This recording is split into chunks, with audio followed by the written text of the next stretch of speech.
Paging Mr. Tushman. I would have been more nervous about meeting Mr. Tushman if I'd known I was also going to be meeting some kids from the new school. But I didn't know. So if anything, I was kind of giggly. I couldn't stop thinking about all the jokes Daddy had made about Mr. Tushman's name.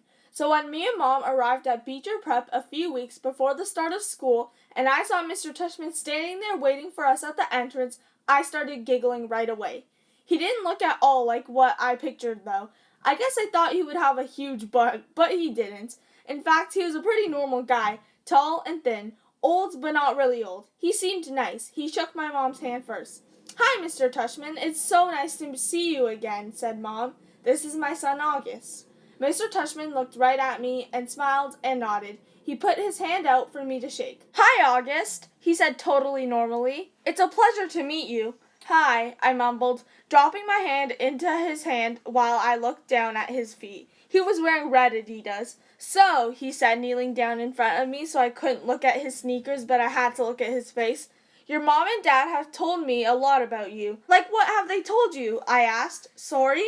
"Honey, you have to speak up," said Mom.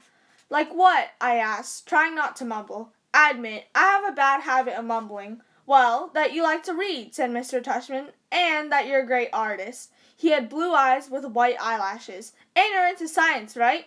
"Uh-huh," I said, nodding. "We have a couple of great science electives at Beecher," he said. "Maybe you'll take one of them." "Uh-huh," I said, though I had no idea what an elective was. "So are you ready to take a tour?" "You mean we're doing that now?" I said. "Did you think we were going to the movies?" he answered, smiling as he stood up.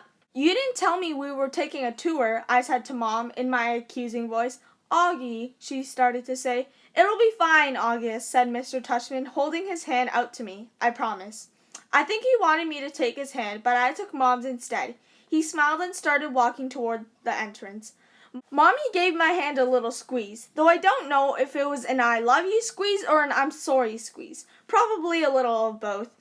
The only school I'd ever been inside before was Via's, when I went with Mom and Dad to watch Via sing in spring concerts and stuff like that. This school was very different. It was smaller. It smelled like a hospital.